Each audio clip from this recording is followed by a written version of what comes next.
All right, thanks for staying with us on TVC Breakfast. We are on this segment, we are discussing Rivers RERUN election.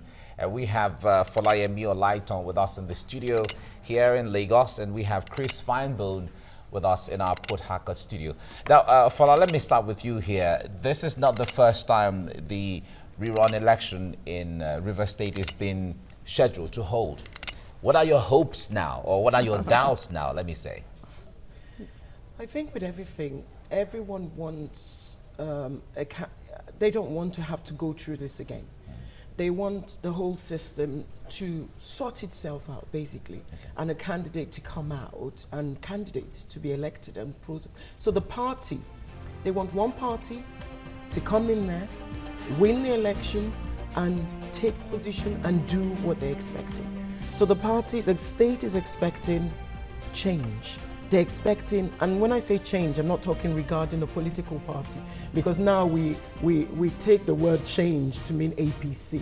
I think what we all want, what everybody wants, is people who are actually going to do something and do positive things within the state. So I'm sure nobody wants any more of these reruns. So this tent, I hope it just sticks, and there's nothing else to like turning around. All right, Chris, my guest in the studio made it so simple, really, the way she explained it. Oh, that's okay, perhaps might just be a walk in the park, really. Everything should just copacetic. Should we expect that?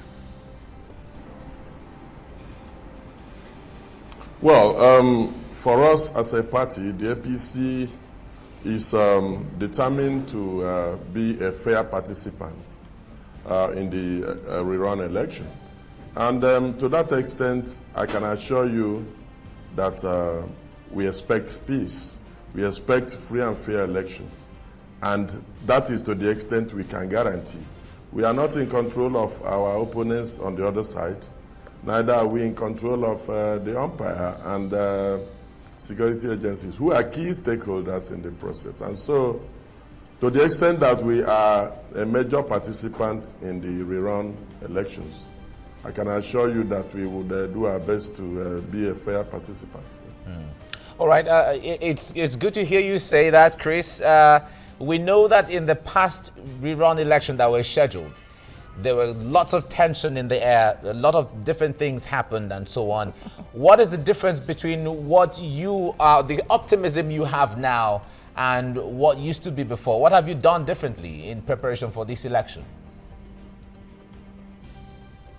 Well, you probably have, will recall some of the incidents that led to what you refer to as tension and all that. We had situations where our opponents, even those who are not on the ballot, just like the governor, I could say of the governor, he is not on the ballot, but he's the one that is making all sorts of incendiary remarks. And these incendiary remarks send wrong signals, maybe right signals to supporters, and they read him according to what they hear him say. And it becomes a matter of time before they translate, rightly or wrongly, what they hear their leaders say. On our part, we have never featured. We have always tried to operate within the ambits of the law. We have tried to conduct ourselves and what we say and do within what is allowed by law and common sense and reason.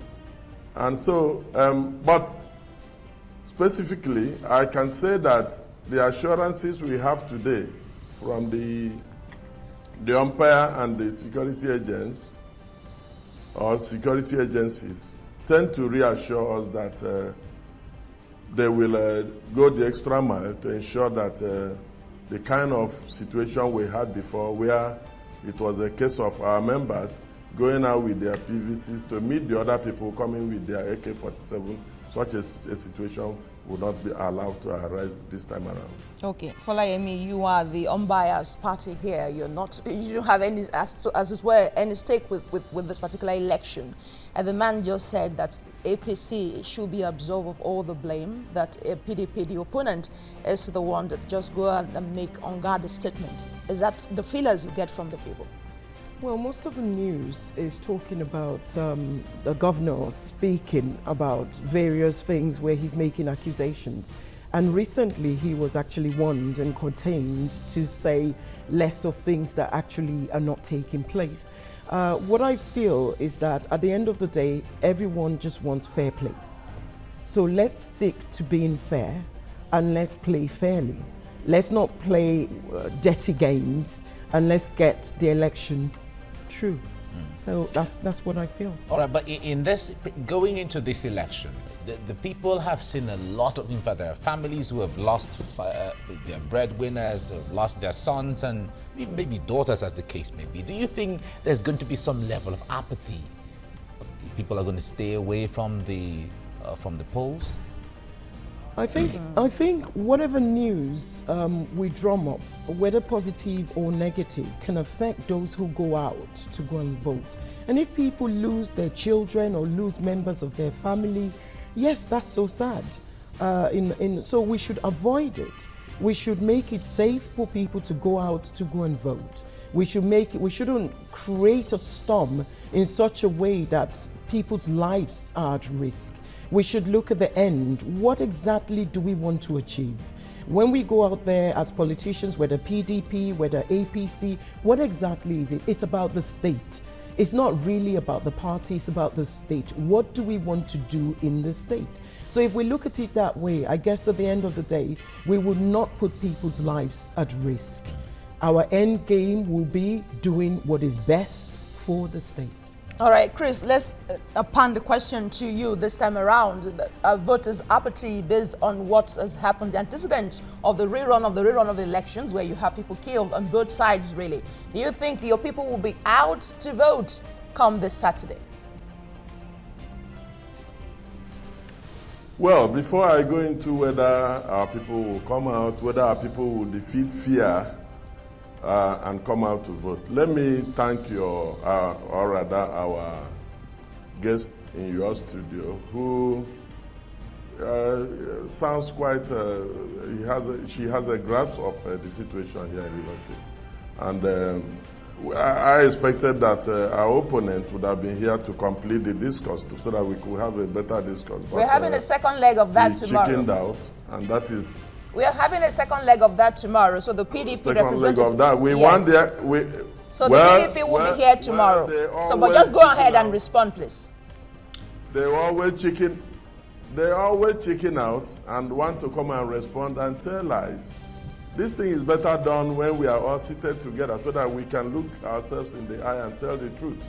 But typically, he has chickened out so that he could come tomorrow to say what he likes. But that aside, I believe that what we would have achieved if he were here, he came around here, would have been to tell our people jointly to put away fears, put away all kinds of feelings they have, and go out to vote.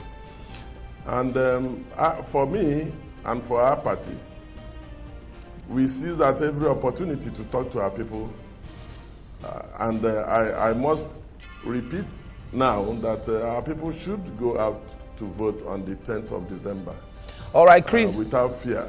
All right, Chris. And I believe that. All right, Chris, for the records, let's put the record straight in here. Nobody has chickened out. That's how it is planned. The point there is we are at this point, we have kept the past behind us. That's the posture now.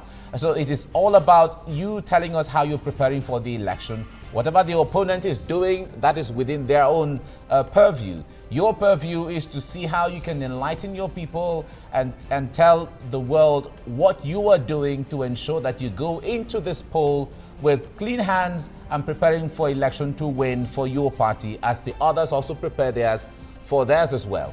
Nobody has chickened out. But however, let me ask you this. One thing there is, we know that in the past we've had a lot of experiences, like we have said. But when it comes to enlightening your followers, what extra thing have you done to enlighten your followers? Those who maybe by any reason can be easily provoked and all of that. What have you done to ensure that they do things differently this time? Right now, our candidates are campaigning. And let me remind you that it is a rerun election. It's not just a blanket thing. I mean, it's in selected areas where elections either did not hold or were declared inconclusive. And so our candidates are focusing on the electorates within the area that will be voting. And they are talking to them, telling them to, first of all,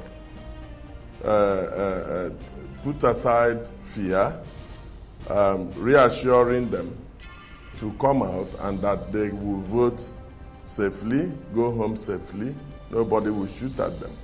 We are reassuring them on the promise by the security agents that they will be on ground to provide security for everyone. So it is preaching this sermon of peace to our supporters, and we believe they are getting it. So are you confident with just 20,000 police to be deployed? That's what the IG of police says, that they would deploy 20,000 personnel.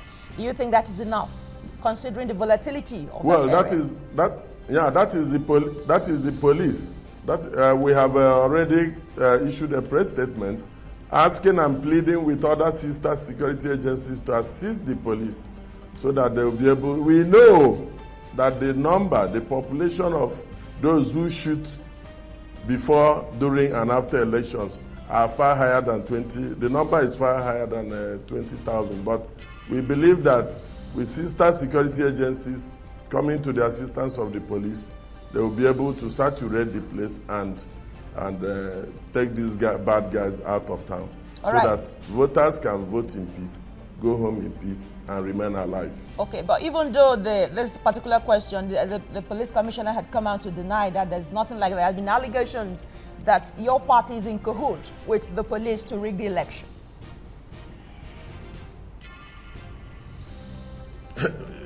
I don't see how that will happen. Definitely can't happen under the government of President Muhammadu Buhari. We promise to do things differently, and these are some of the simplest things we can do differently. I don't see us getting down to begin to work with the police to undo anybody. It's purely it's falsehood of the worst type. Yeah. All right, Fola, let me come to you on this. When it comes to women participation, records show that a lot of women go out there to vote on days of election. But when it comes to women on the ballot to be voted for, it's not the same. In River State, although the names on the ballot, I wouldn't know what all of them are, but in general terms, we know that we don't have a lot of women on the ballot to be voted for. What should really change?